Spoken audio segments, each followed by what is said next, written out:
Another day, another pair of commitments for Texas A&M in the transfer portal.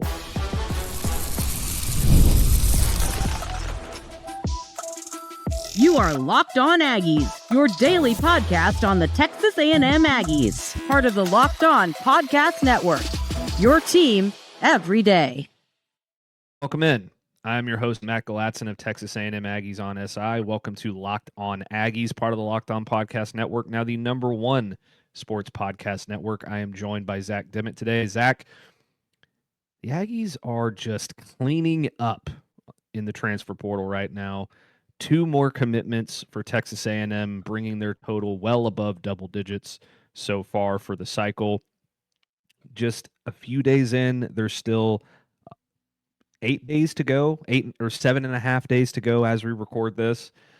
So still plenty of room for improvement, plenty of targets. We will talk about the 2 new commitments. We will talk about some new portal targets that are emerging that have recently entered the portal and some that are recently departing visitors who have already been in College Station, among others.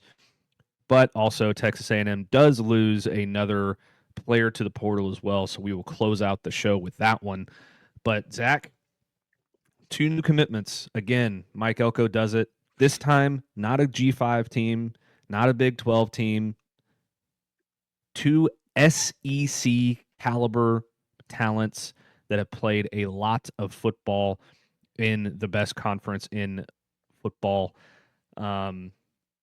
You want to start with on defense? Should we start on offense? I say we start on defense because we've talked a lot about the trenches lately, and that's another trench commit. So let's start on the defensive side. Texas A&M lands a commitment from junior Tennessee Volunteers defensive back Ricky Gibson III. He will be switching to Texas A&M from Knoxville. He only appeared in 1 game for Tennessee in 2025 before suffering a season-ending arm injury in the opener against Syracuse.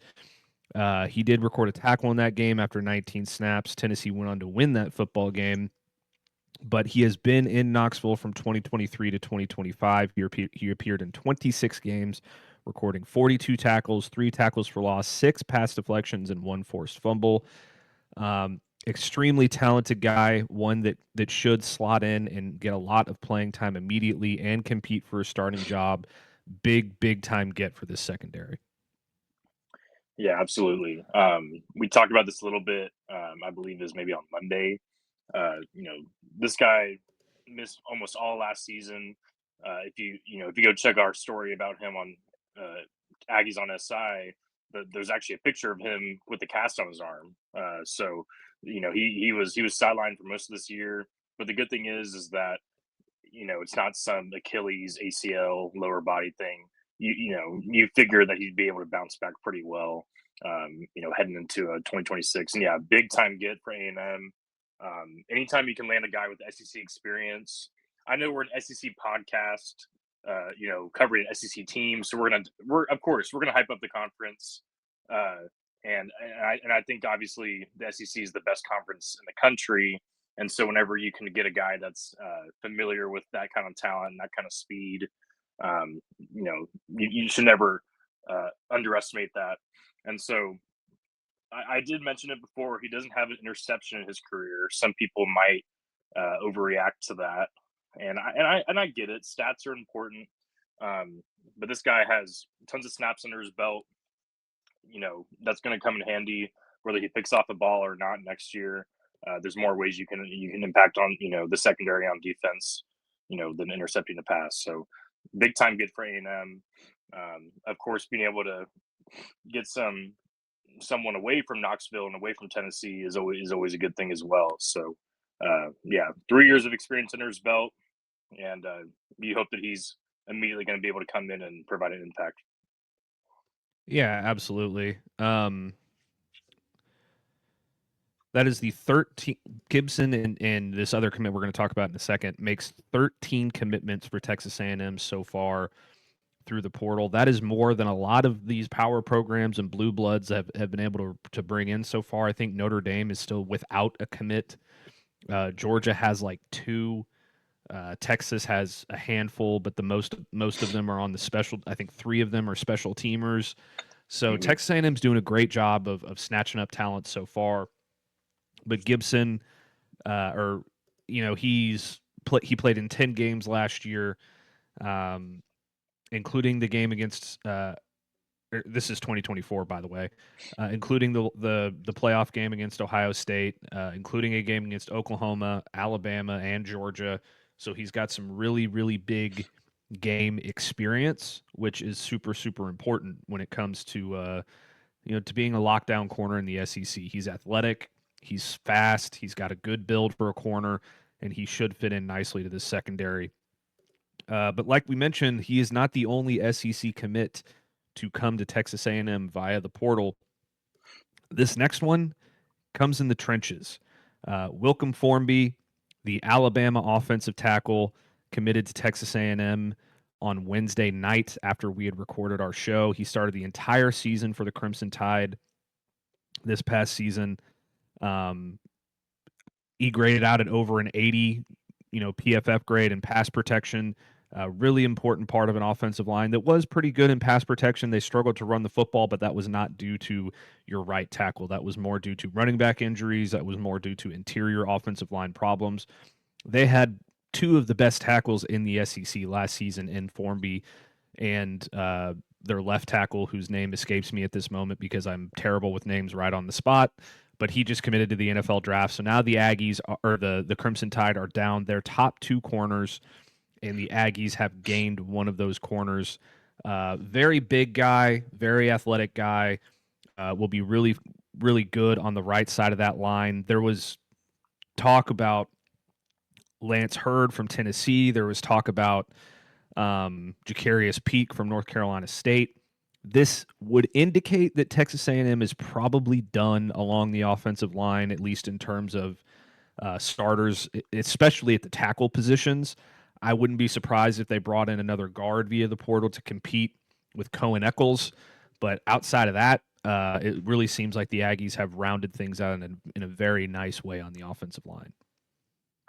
Yeah, you're not going to find many better hauls out of the portal when it comes to the offensive line around the country this offseason. When you can land three guys from SEC teams on your offensive line, that's doing it right there. And Mike Elko is doing what he promised after the loss to Miami, that they would fix the offensive line this offseason. There's still a long way to go. You don't know how these guys are all going to work out together, but they're securing the talent, and that's how you start. And so this comes as Demetrius Crownover announced his intentions to enter the NFL draft today. I understand that he wasn't going to be coming back anyway as a redshirt senior, but you immediately get that right tackle to replace him, because you're replacing a lot of guys in this offensive line. Trey Zune, Chase Basantis, who announced his intentions to enter the NFL draft, Armaj Reed Adams at right guard. Mark Naboo's coming back at center, so that's good. But Formby, 14 starts in 15 games this year. He split time. This is according to Alabama's website. He split time at right tackle and right guard. So you like that kind of versatility. Some people think it's an easy transition to go from inside to outside or vice versa, and it's really not. So if you're able to do that in the SEC, let alone, you're obviously a really good lineman. And A&M is just really impressed when it comes to adding to the front five, because it was a good group this season. There's no doubt about that. It wasn't like there was a massive struggle with Marcel Reed getting sacked or no time in the pocket. But if you want to win a playoff game and you want to win the SEC championship, you got to get guys that are talented and that can contribute right away next year. And so, hard to not be impressed with what A&M's done so far in that regard. Yeah, absolutely. And there's still more to go, obviously. There are still some needs on this football team. You talk about some things on the defensive side, and still on the offensive side, there's a couple positions they have to fill.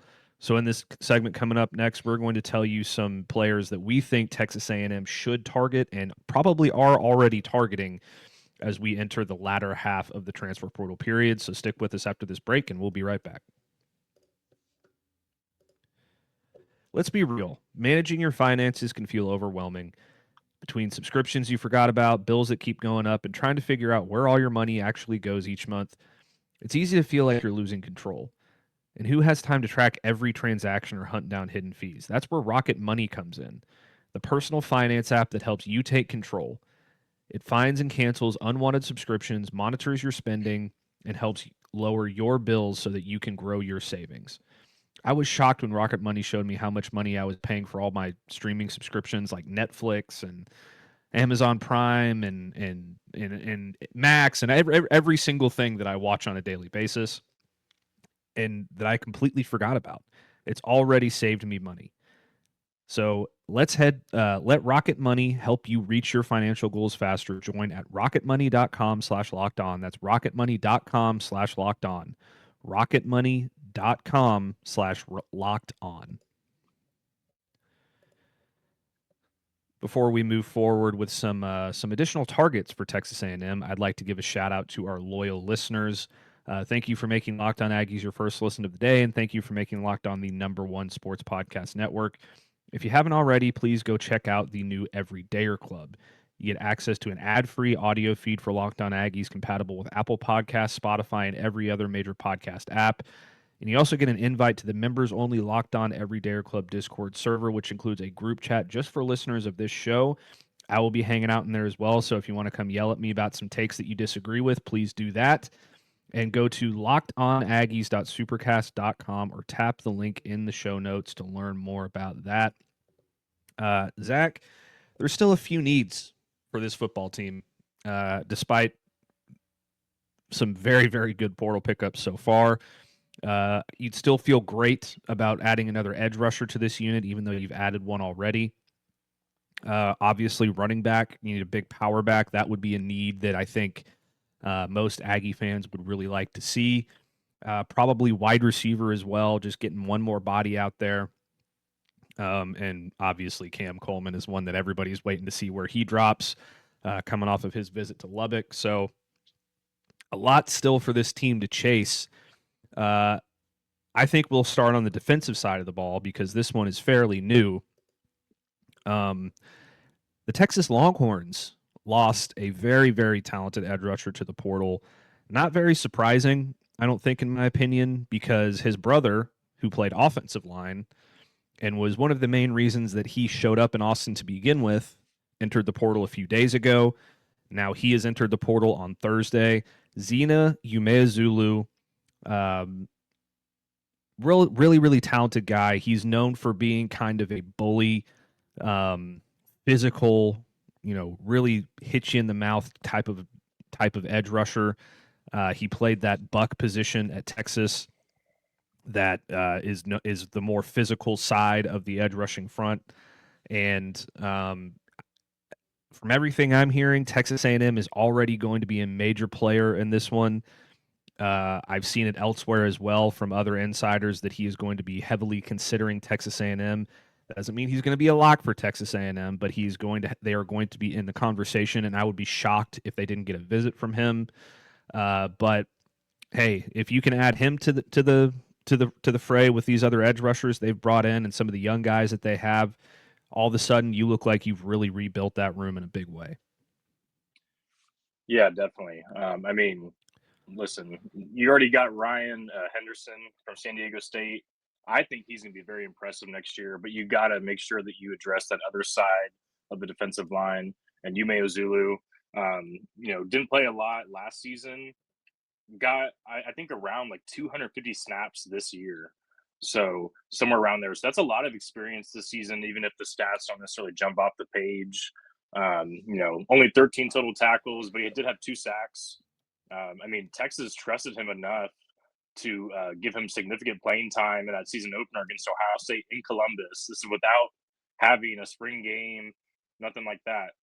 He clearly impressed that coaching staff and played on a defensive line that already had Colin Simmons and multiple draft guys. So, he didn't play a lot in 2024, but I think if you look at the snaps that he got, the playing time he got this season, he's definitely ready to play at an SEC level, whether that's A&M or somewhere else. That remains to be seen. But Had a sack against Michigan in the Citrus Bowl for Texas as well. I understand there was a lot of opt-outs and all that kind of stuff, but closed out the season strong. I think that, Ryan Henderson is going to do some good things. I don't know if he's going to get, 12 sacks or whatever it was that Cassius Howell had this year, but if you're able to pair him with another edge rusher on the other side, the offensive line is not going to know who to double, and you're going to get one-on-ones and potentially find a lot of success. But before we get too far ahead of ourselves, you got to make sure that Aggies can get Umeozulu in College Station for a visit. And you never know. If you get him, maybe you get his brother, Neto Umeozulu. He played offensive line for Texas. Didn't see a lot of action, over the past, I think it was like 2 seasons. So you never know. You could get offensive line depth as well. I know, the Aggies have already addressed the offensive line as we talked about previously, but imagine you can get a 4th SEC commit on the O-line and address that depth, in the process. So lots to look out for here. And it never hurts whenever you can get a portal guy from Texas and steal him away from the Longhorns in a way. I know that the Aggies got Amari Nyblack tight end last offseason. Didn't exactly work out the way A&M fans had hoped, but I think Umeozulu can definitely impress next year if he chooses A&M. Yeah, absolutely. I really like this kid. He's the kind of defensive end that I like. I mean, obviously Cassius Howell is known for being physical and intimidating.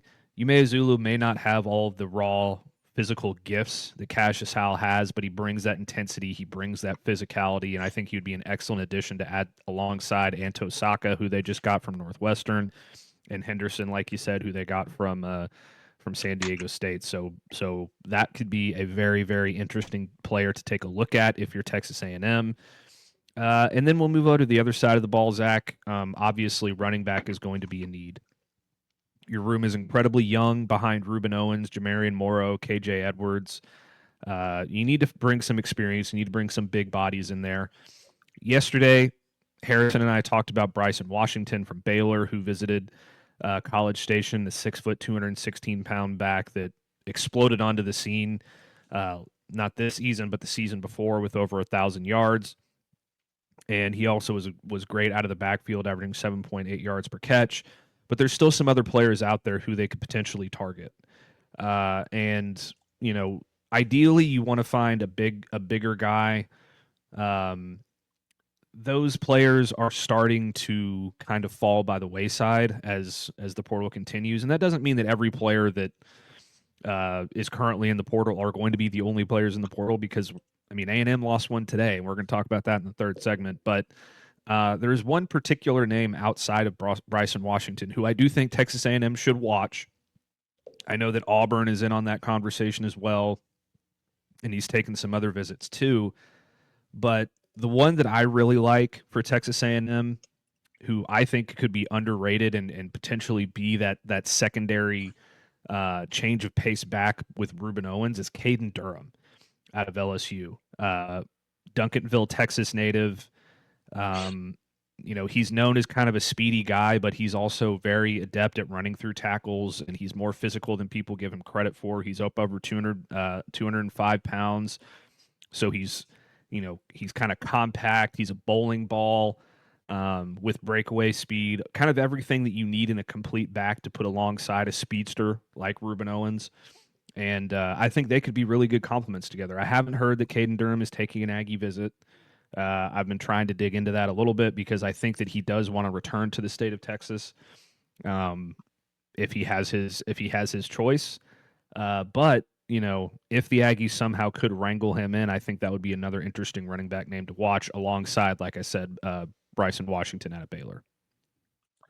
Yeah, Kaden Durham, definitely interesting name to watch. That guy's a beast on NCAA football video game, by the way, if you ever get around to playing as him.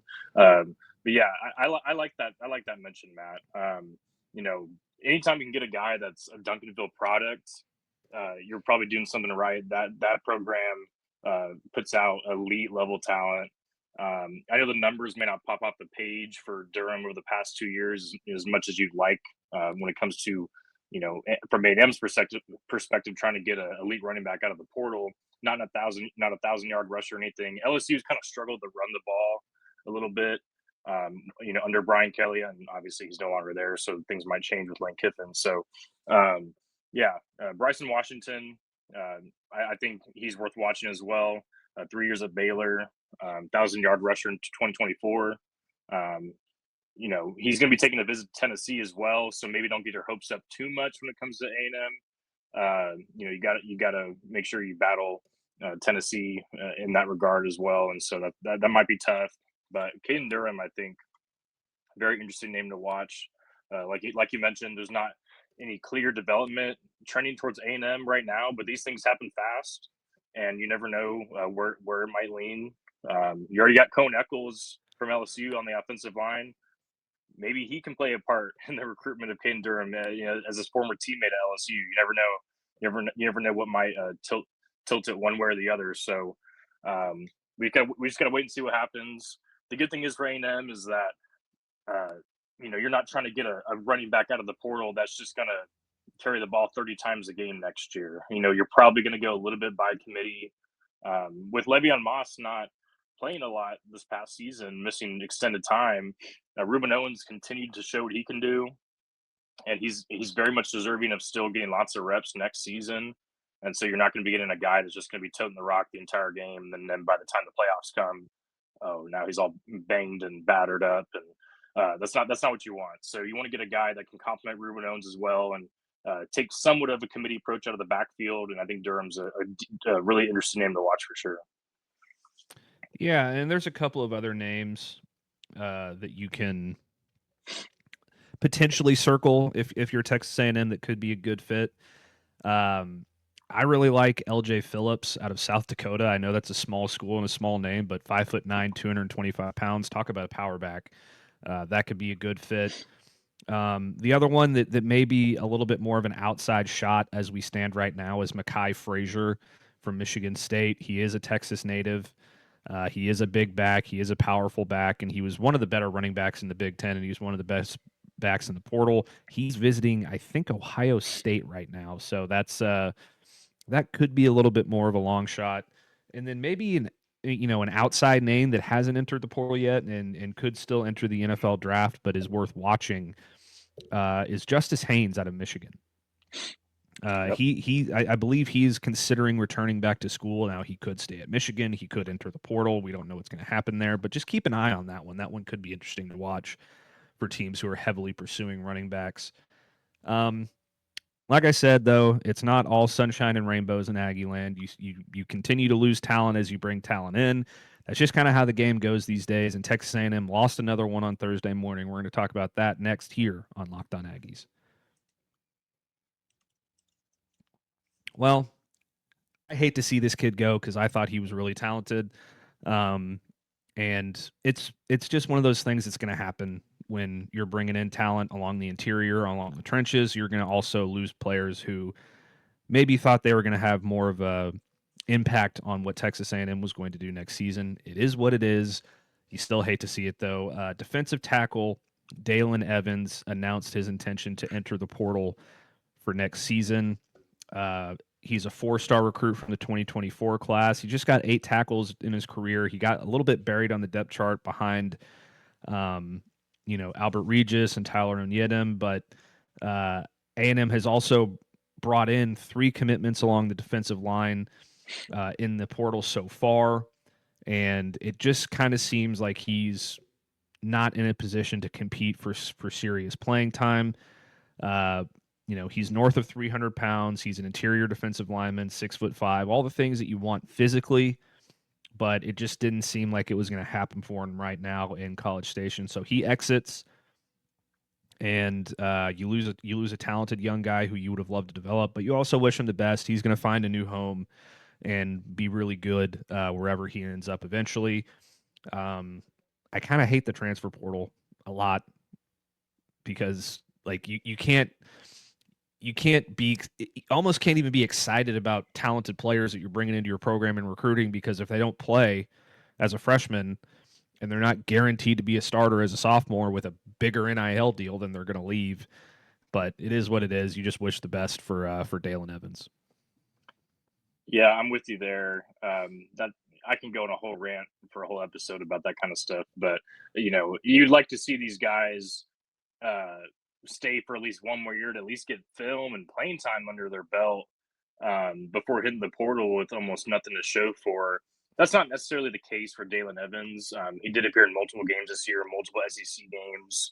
So it's not like he has no film to his name or anything, but just in general, you would like to see some of these guys stay one more year before entering the portal, so that way they can actually get playing time experience instead of just heading somewhere to a potentially lower level school, non-power four, just so they can see playing time. But it is what it is. There's exciting parts of the portal. There's the frustrating parts of the portal, and that's just the kind of world that we're living in right now with college football. With Daelyn Evans, with the amount of defensive linemen that A&M was targeting, they didn't even end up landing visits with all these guys that they were targeting, but just the amount of players that they were mentioned with, connected to, the writing was kind of on the wall that Daelyn Evans probably was going to be entering the portal. When you have as many departures as you do along the defensive line, you would think, oh, maybe he's able to step up into that depth chart. But A&M was targeting multiple defensive linemen from across the country, landed visits with a few, already got a few commits. Brandon Davis-Swain from Colorado, interesting guy to watch. We mentioned Ryan Henderson, the edge rusher from San Diego State. So more names could be on the way. I don't know. It is unfortunate because you think, okay, he waited a year. Now he's going to get to step up next season. And maybe A&M did have plans for that, or maybe they knew all this time that he was going to be entering the portal, and that's why they were targeting so many guys on the defensive line. But you never know exactly what goes on behind the scenes. It's unfortunate, but it is what it is, and you just wish him the best as he moves on. Yeah. And it wouldn't surprise me if he wasn't the only player that enters the portal as we move for A&M as we move forward, because we're still having these conversations. Everybody's still negotiating that hasn't negotiated already. Yep. So there's going to be more turnover. There's going to be more commitments as well. It's just a crazy, crazy time we live in college football, and hopefully they figure out a way to put some guardrails on it so that we don't have to watch really talented recruits who, haven't gotten their chance to shine yet exit the portal because they don't feel like they're getting, playing time or enough opportunity or enough NIL or whatever the case may be with some of these kids. But, eventually maybe it'll settle down or it will just all turn to flames. But that's going to do it for another episode of Locked On Aggies. Thank you so much for making Locked On Aggies your first listen of the day. Tomorrow we will be back with more portal news. I don't expect the Aggies are done. We could see something later tonight or tomorrow morning on Friday. So keep up with that here on Locked On Aggies. Subscribe and follow so you get all of the latest episodes. Find us on X at Locked On Aggies, on TikTok at Locked On Aggies. And if you never miss an episode, the Everydayer Club is for you. Get Locked On Aggies ad-free, plus members-only Discord access and more. Head to lockedonaggies.supercast.com to join the club. For those of you on video, we send you to the first ever 24/7 National Locked On Podcast Network YouTube channel. On audio, make sure your second listen is Locked On College Football. And we will see you next time.